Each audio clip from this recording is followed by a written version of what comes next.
Okay, welcome to problem solving video 5. More geometry. Which is bigger, a cylinder that has a radius of 8 inches and a height of 6 inches, or a cylinder that has a radius of 6 inches with a height of 8 inches? So I'm just going to kind of sketch those.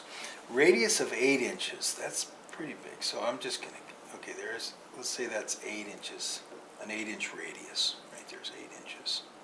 But a height is 6 inches, so if that's the radius, the height is less than that.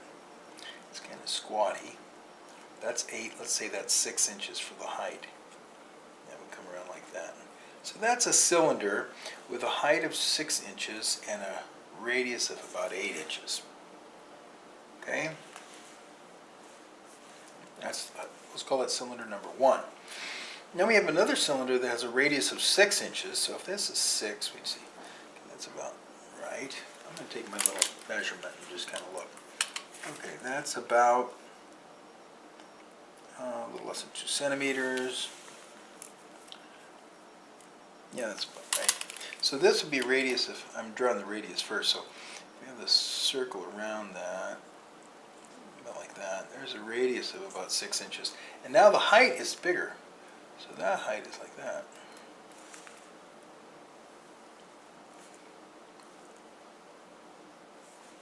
Now the height is 8 inches. That's not, these aren't exact, of course, they're 6 inches.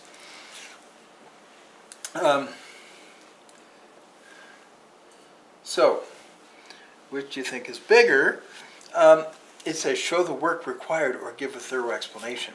So, now this is number 2. So we could just calculate it very simply. What's the volume of this cylinder? Well, we know the volume of a cylinder, if you recall from the previous video, is pi r squared h. So it's just pi times 8 squared times 6. And these are all in inches, so that will be cubic inches there. This volume will be pi times 6 squared times 8. And that will be cubic inches.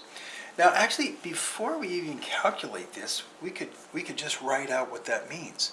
Pi times 8 times 8 times 6 cubic inches, and this is pi times 6 times 6 times 8 cubic inches.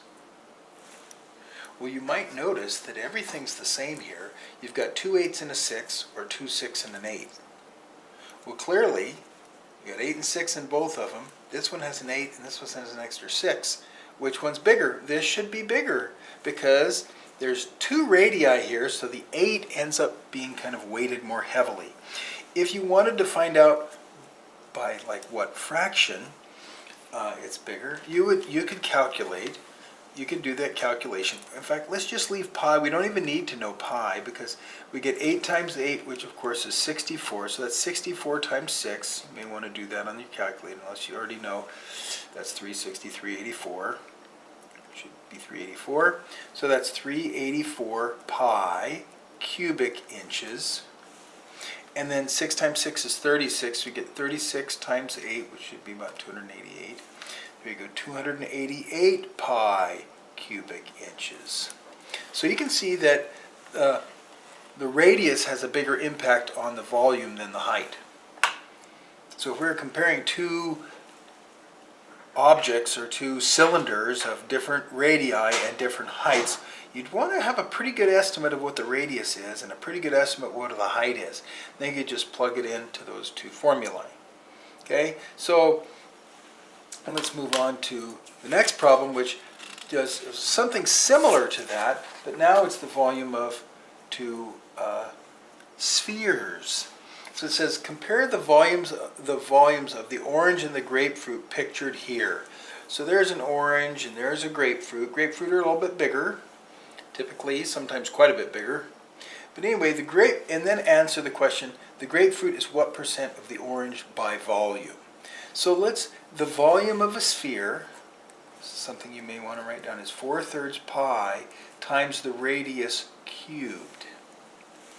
So I'm going to find the radius of each one of those. So for the orange, I'm going to estimate the radius. Now, I could use either centimeters or inches. Centimeters are nice because I I'm just going to take the diameter, so I'm going to approximate, the center's right about there. So I'm going to take the diameter of that, I'm going to start at 190, just to estimate that using actually millimeters, because this is 1 centimeter is really 10 millimeters. So I'm going to say, okay, there's 10, 20, 30, 40, 50, 60, 70, I'd say that's about 71 or 2. I'll say 72 millimeters if we're going to do the skin, add the skin too. So that's a diameter, remember that was the diameter of 72 millimeters all the way across. So the radius is what we need, and the radius of course is 1/2 the diameter. So the radius is half of 72, which is 36.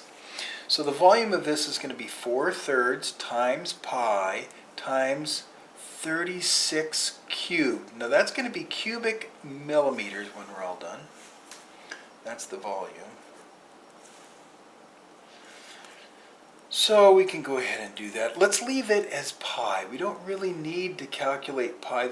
We often say this will be done in terms of pi. So we take 4/3 times 36 cubed. That's going to get pretty big. 36 to the third power.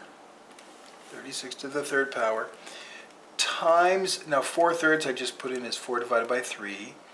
You can put parentheses around fractions, and sometimes you need to, but when it's just at the end you don't need to. So that's 62,208.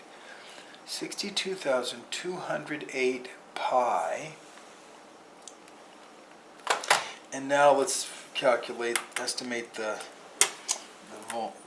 diameter of this one, which let's say that's about the middle. So let's go from one edge through the middle to another.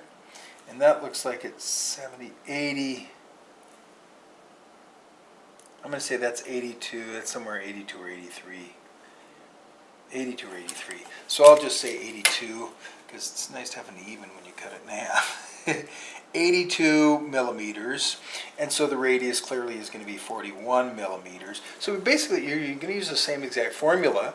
Volume is going to be 4/3 pi times 41 cubed.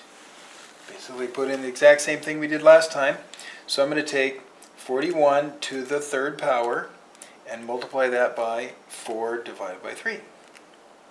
And that is 91,890, it's 4.6 repeating, so I'll put 97, or 90, sorry, 94, that's 95 pi cubic millimeters. So 62 compared to 91. Now that's almost 30,000 bigger, which is half. 30,000 is half of that, right? So this should be about 50% bigger, or 100. It says the grapefruit is what percent of the orange by volume. Now to find the percent of the orange, this would be the base. So 91,895 pi divided by, this is what percent we divide that by, the 62,208 pi. These are cubic meters would drop out, of course. When you divide, wouldn't pi just reduce out? And the cubic millimeters would reduce out? But we'd have to divide 91,895, that's that last number, and we divide that by 62208, and that's 1.477, which is approximately, if we change that to a percent, that's, you have to times it by 100%, right? When you convert to a percent, that moves the decimal 2 to the right, that's 147.7%. So it's almost, it's about 147.7%, or about 148% of the orange by volume. So it's about half again, it's almost 50% bigger. So if you were paying the same rate, if oranges cost the same as grapefruit, if the orange cost $1, the grapefruit would cost about $1.50. Does that make sense? Hopefully. You can work through that again if you need to. You'll see some problems like that and other examples as well. Okay, that is it for problem solving.